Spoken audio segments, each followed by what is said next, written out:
thanks for joining us today. In this video, we're going to be going over the steps in applying a sunburst finish using aerosol cans. Sunbursts traditionally are sprayed using a spray gun just because you can dial in the amount of lacquer that's coming out in the spray pattern more precisely. But we've designed our aerosols specifically for guitar finishing, so we just want to do a quick tutorial video just to show you that it is possible to get a nice consistent spray pattern and just some tips and tricks that you might find useful. Some of the products that we're going to be using in this video is a can of sanding sealer to get the wood all sealed up and ready for our color coats, a can of transparent yellow to get that burst base color laid down, a transparent red for our inner burst color, and dark Salem, which is the outermost burst color. It's a really dark, kind of rich brown that can almost appear black when it's really saturated.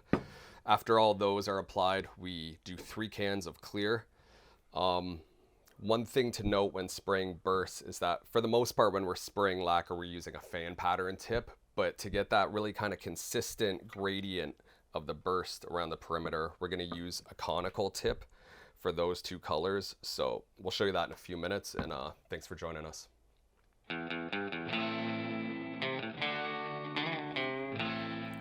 Okay, we're underway with our project, and we're starting off with spraying our coats of sanding sealer. Before we sprayed these, we dry sanded the body to 400 grit, making sure to sand with the grain. This is an alder body, which is a closed grain species, meaning that we didn't have to apply any grain filler. Several coats of sealer will soak into the wood and will ensure that we have a consistent and flat base to apply our color coats on top of. We're not showing the entire application in this video, but we applied 3 coats of sanding sealer, each coat consisting of 3 passes, and we made sure to space them at least 1 hour apart from each other, giving the solvents adequate time to flash off.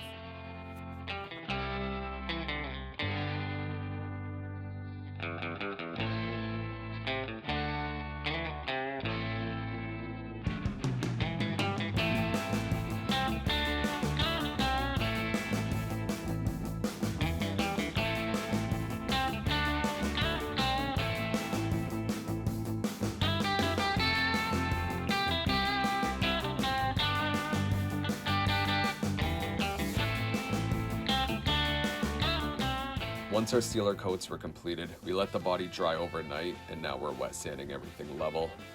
When the lacquer dries, it can leave an orange peel-like texture behind, and the purpose of sanding at this stage is to remove that texture and leave a completely smooth surface for our color coats to sit on top of. We're block sanding this level with 400 grit, which will help us to level out the surface quickly. If you're new to the process, you can use 600 grit just to be safe. Always be careful when you're sanding not to burn through to the wood. However, if this does happen, just go back and apply 1 more coat of sealer before your color coats are applied. I personally like to use mineral spirits or naphtha for wet sanding. Some people prefer water, but water can swell the wood if it gets into any exposed areas, and that can ruin your finish even at this early stage. Mineral spirits won't swell the wood, though we do recommend wearing a respirator and gloves as it can present some fumes. When you finish wet sanding, it can be a good idea to let the body sit and dry overnight, or at least for a few hours, as you want to make sure that all of the liquid has dried from the guitar and the cavities, whether you've used water, mineral spirits, or naphtha.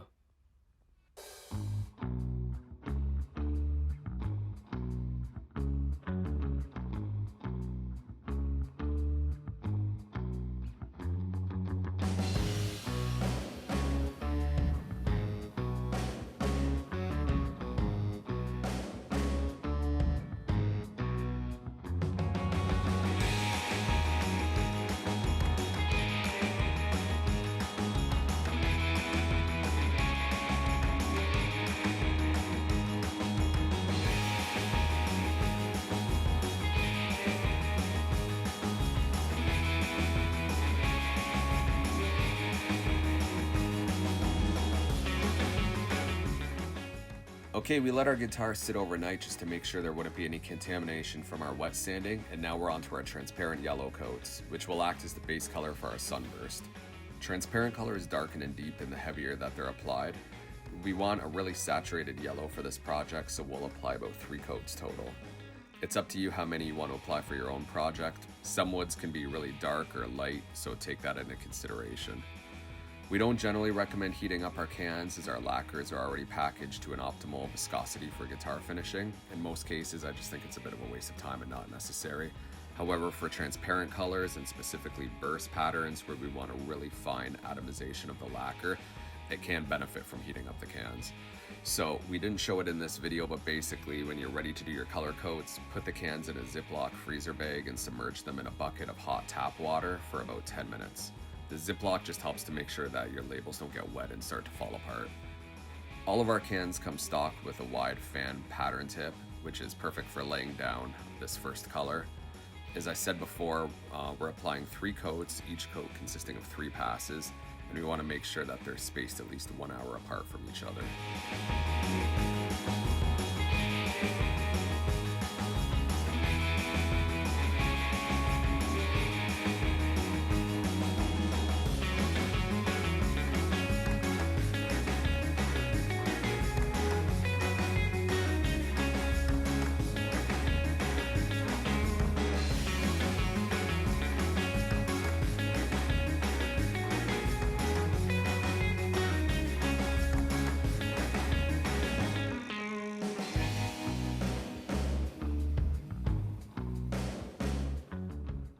This step isn't completely necessary, but spraying a light coat of blush remover on top of your transparent coats can help to float the lacquer and leave an extra smooth surface for your burst coats to lay on top of.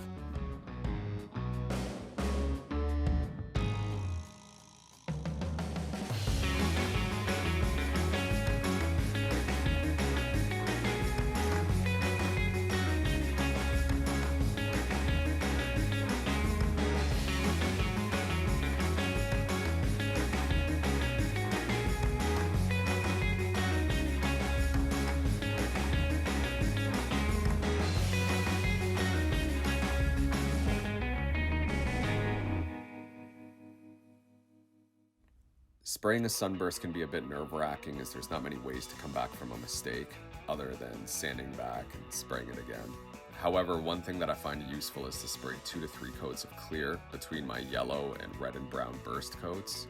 It's not a huge barrier, but if you end up with a small blemish or spat from the lacquer, you may be able to very lightly sand it out.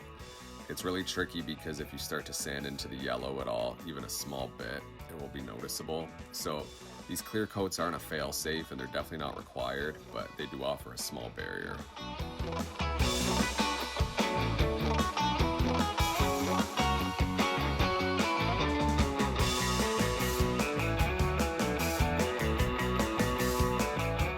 Okay, you made it this far. Here we start spraying our burst pattern, starting with the transparent red.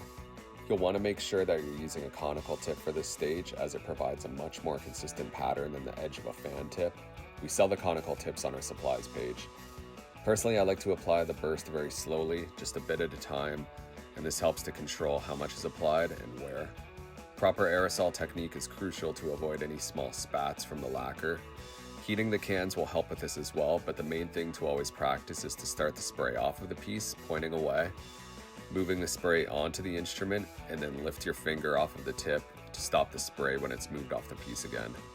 Spitting occurs where there's not consistent air pressure from the tip, so we press the tip down, we start the spray, move it onto the instrument, and then stop it when it's moved past the instrument. You can see in this video that we want to shoot the spray pattern off the edge of the body. About half to 2/3 of the spray will go past the instrument, with only the bottom of the cone pattern feathering onto the edge. You'll also see that I give the surface a quick mist of blush remover anytime I finish a color. This is because I'm applying the burst so lightly, bit by bit, that it can sometimes go on a bit dry, so misting the blush remover just helps it to flow out a little bit better. Now you can see here I got a small spat between the pickups. It's not really good practice to wipe it off, but since it was very small and it just occurred, I was able to wipe it off quickly and those previous clear coats protected the yellow. Another thing to watch out for is that sometimes a small amount of lacquer can build up around the collar of the can. If you see this, just give it a quick wipe with a paper towel so that it doesn't drip onto your project. Before you start, find an image of a burst pattern that you like and just check to see how thick the outer colors are. A common thing that can happen the first time you try to spray a burst is that you end up with a really thick outer color. This can look great in some applications, but most of the traditional finishes have a relatively tight pattern, with the red reaching, 1.5 to 2 inches from the edge, and the brown only covering about half of the red. You can always add more, but you can't reduce what's already been applied, so just take your time and keep a reference image close by.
Okay, so yesterday we sprayed our burst on this body.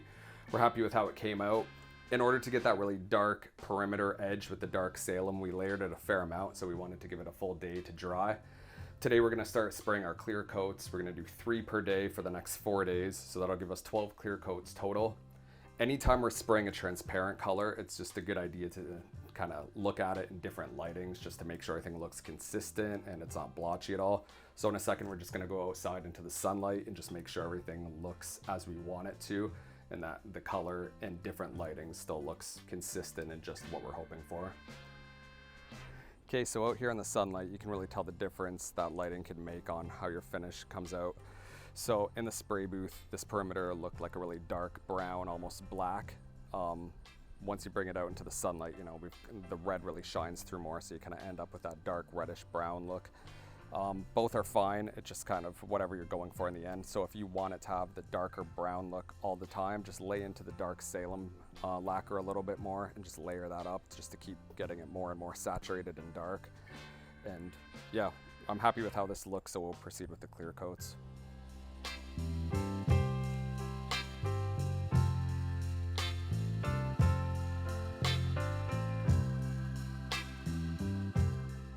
Here we're onto our clear coats. We applied 3 aerosol cans in total, which was 12 coats.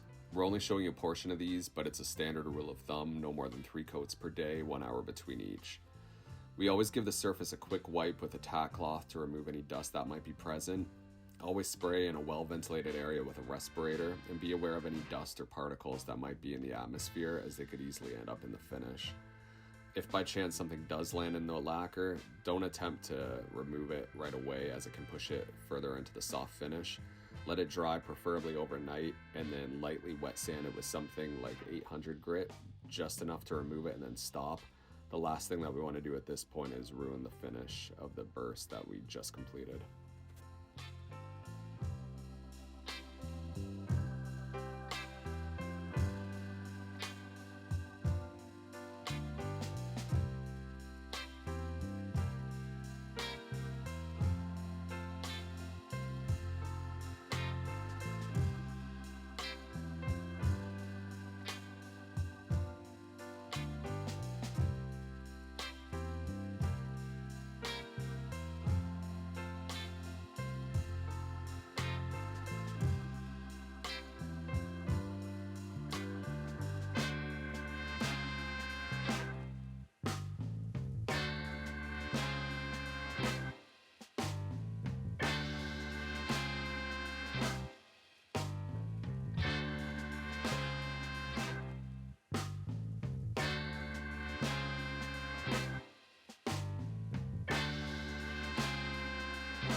Okay, so today we're going to be wet sanding and polishing this burst that we sprayed a few weeks ago. It's had 4 weeks to dry now, so everything's dried really nice and hard. We're using mineral spirits for our wet sanding solution today. I like it just because it doesn't have the potential of swelling the wood like water would if it was getting into the cavities. So I've got a few different grades of sandpaper here. We're going to start off at 400 grit and progress all the way up to 1500. If you're new to wet sanding and finishing, I'd probably start with 600, just there's less chance of kind of sanding through, especially on the corners or contours. You know, anytime you have a break angle, just more chance of sanding through, so you just want to be aware of that. Using a respirator. Some people aren't as sensitive to mineral spirits, but I don't like the fumes, so I always wear a respirator and also eye protection, just you don't want it splashing up in your eyes. I also wear gloves. Got a little stack of paper towels just so we can check our work as we're going, just wiping it off. And I'll show you in a couple minutes just the main thing that we want to do. You can see this has kind of like an inherent gloss from the clear lacquer that's on it. And as we're leveling it with our 400 and 600 grit, we want to remove all the shine. So there is, you know, it came out quite level, but there is still some of that slight orange peel texture. So as we're sanding, you're going to see it kind of getting matte in appearance once you wipe it dry, but you'll still see little shiny divots. So as we sand, we just want to make sure that those are all sanded level, that we've reached down to those. And then once everything looks matte in appearance, you know, we can start progressing up through the finer grits, and then we'll move on to polishing.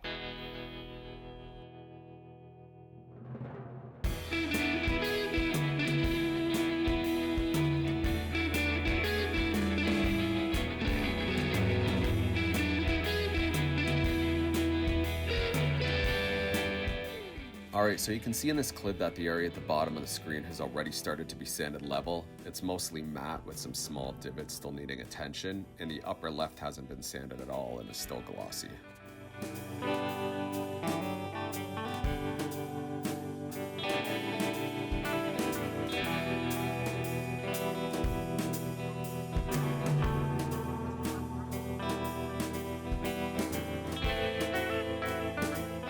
The initial leveling with 400 or 600 grit is what will take the majority of our time here, as we really don't want to switch to a finer grit until everything is completely level and matte in appearance.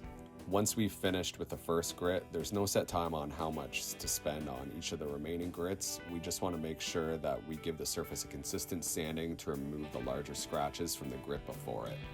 But just to give you a ballpark idea, I'd say the first grit took us about 20 to 30 minutes, while each of the finer grits took us about 5 to 10 minutes. We always want to be careful not to sand through, so check your work often and go light on corners and break angles.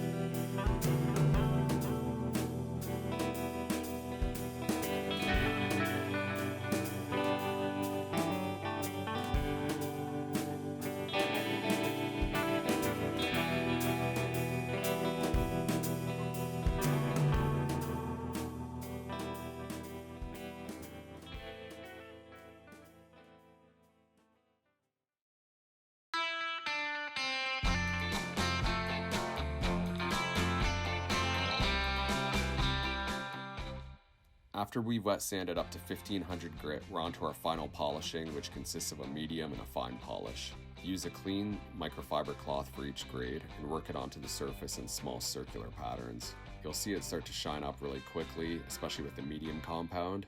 Do the entire piece section by section and then move on to the fine compound, which will reduce any of the finer micro scratches. If you complete the polishing and you still have noticeable scratches on the surface, you may have to go back and wet sand a bit more, but first give it a good shot with a medium polish, as it's quite effective at removing scratches.